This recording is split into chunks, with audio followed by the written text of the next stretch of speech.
બોલો ઘનશ્યામ મહારાજની.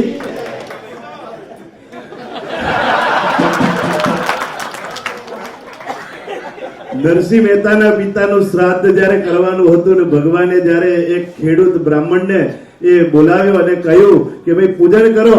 પેલો કે મને મંત્ર નથી. અરે કે રાધેશ્યામ બોલો.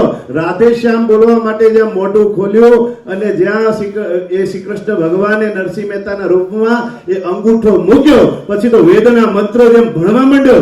એમાં જ ભીખાભાઈ એવું બોલ્યા. હા, ખરેખર ખૂબ આનંદ આવ્યો. તો હવે આપણે જેમના આશીર્વાદની રાહ જોઈ રહ્યા છીએ, તો આપણને સારા એવા પાટોત્સવ મહોત્સવના આપણા શિખર ઉપર કળશ સમાન એવા આપણા પરમ પૂજ્યપાદ ધર્મધુરંધર 1008 આચાર્ય મહારાજ શ્રીના રૂડા આશીર્વાદ સારાય સત્સંગ સમાજ એલન ટાઉન સત્સંગ સમાજ વતી પરમ પૂજ્યપાદ મહારાજ શ્રીના શ્રી ચરણોમાં પ્રાર્થના કે આપણને રૂડા આશીર્વાદ પાઠવશે. પરમ પૂજ્ય આચાર્ય મહારાજ.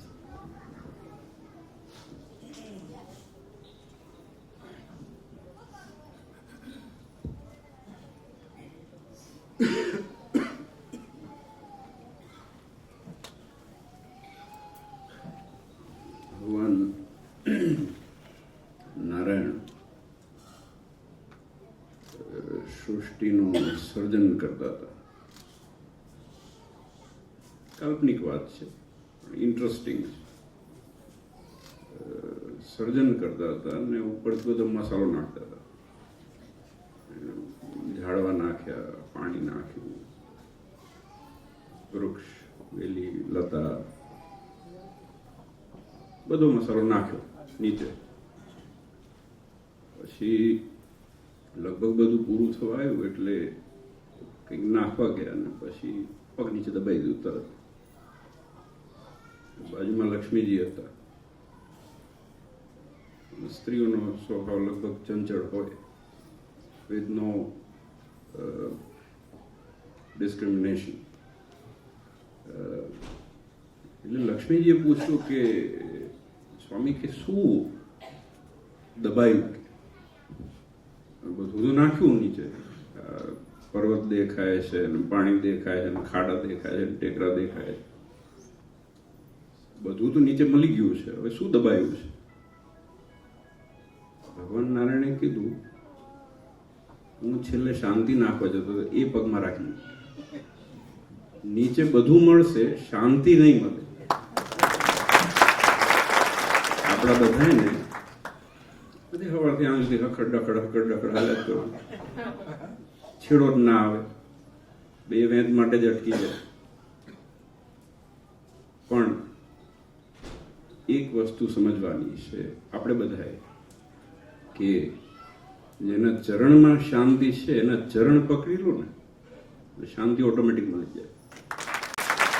આ મહારાજ, આ ભગવાન આપણને જે મળ્યા છે બહુ ભાગ્યશાળી છે. સત્સંગ મળવો, મંદિર મળવું, જેવા તેવા બચારા ભટક્યા કરે છે દુનિયામાં, નથી મળતું. તમે હરિદ્વાર જાઓ, ઋષિકેશ જાઓ, કોઈ પણ તીર્થ સ્થાનમાં જાઓ, કેટલા મહાત્માઓ ફરે છે, કેટલા બાવાઓ ફરે. લાંબા વાળવાળા હોય, ટૂંકા વાળવાળા. હમણાં સ્વામી કીધું ને, કોઈ પાણીમાં બેસીને તપ કરતા હોય, કોઈક આગમાં બેસીને તપ કરતા હોય. કદાચ પેલા કુંભના ફોટા જોતા હોય, વેરાયટી હોય, પણ એ વેરાયટી ભગવાન નથી મળતા, એમાં જ રહી જાય છે. અને આપણને ભગવાન મળ્યા છે, આપણને દિશા મળી છે, આપણને દશા મળી છે. આપણે બહુ ભાગ્યશાળી છીએ કે આપણને સત્સંગનો યોગ મળ્યો છે, આપણને ભગવાન મળ્યા છે.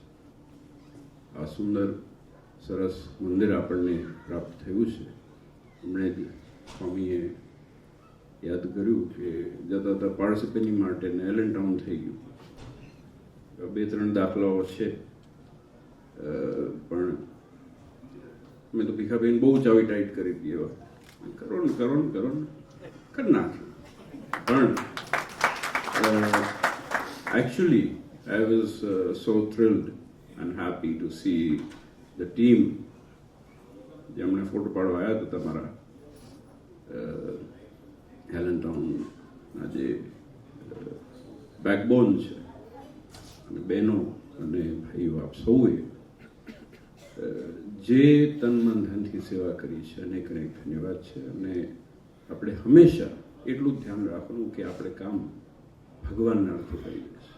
આપણું કોઈ એજન્ડા છે. We are proud, we are happy. And when ISSO started, I mean this is હમણાં મોટા બાપજી કીધું ને 78માં જ્યારે આવ્યા ત્યારે કે રહેવાના ઠેકાણા નહોતા.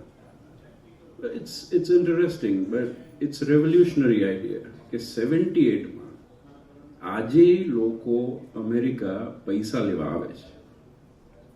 આવે છે કે નહીં? આજે લોકો અમેરિકા પૈસા લેવા આવે છે, ખરડો કરવા આવે. ફલાણું ધર્મશાળા કરવી છે, ગૌશાળા કરવી છે, ફલાણી શાળા કરવી છે. 78માં મોટા બાપજીને કોન્સેપ્ટ આવ્યો કે we don't want your money to go to India. Isn't that a big thing? We don't want your money. તમારી નેક્સ્ટ જનરેશન અહીંયા રહેશે. તમે કદાચ વર્ષે એકવાર આવવાના, ભાઈ એકવાર આવો, 2 વર્ષે એકવાર. તમારા દીકરા 5 વર્ષે આવશે. એના દીકરા તો આવવાના જ નથી. કદાચ આવશે તો ગોવા જશે.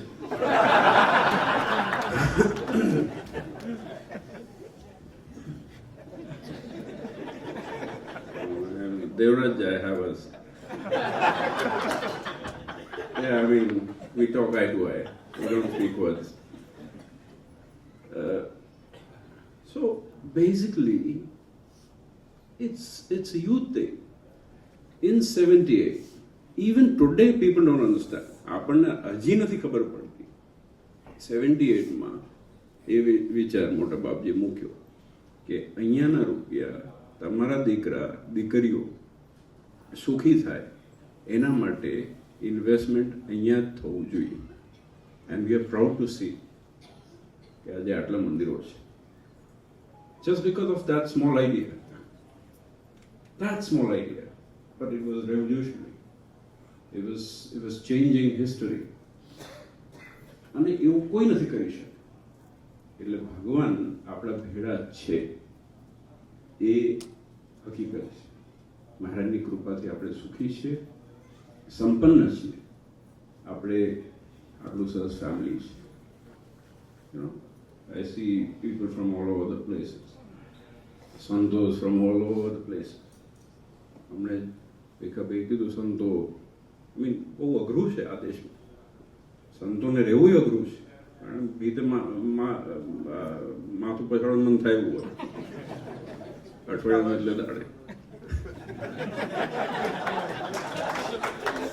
હું તમારી પીડા જાણું છું.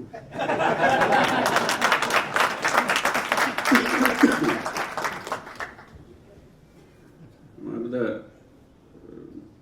નજીક છે સંતો, હવાર સાંજ બધા ભેગા જ રહેવાનું હોય.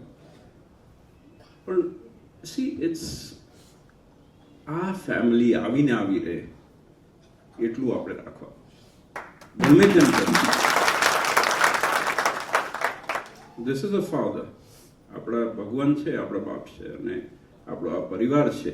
એ પરિવાર હંમેશા જોડે રહીએ, એકબીજાની સાથે રહીએ, મર્યાદામાં રહીએ, એકબીજા સાથે પ્રેમથી રહીએ, તો જ ભગવાન રાજી થાય, મહારાજ રાજી થાય.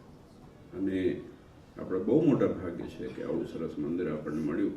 અને આ સંતોનું ખૂબ મોટું યોગદાન છે, તમારા બધાનું ખૂબ મોટું યોગદાન છે. ભાઈઓ બહેનો આપ સૌનું, દીકરા દીકરીઓ સૌનું યોગદાન છે. તો બસ એ જ પ્રાર્થના કરીએ કે આપ સૌ પર મહારાજ ખૂબ ખૂબ રૂઢ આશીર્વાદ પાઠવે.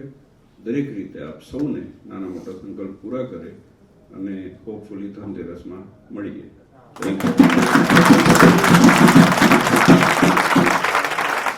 ખૂબ જ સુંદર આપણને આશીર્વાદ પ્રાપ્ત થયા.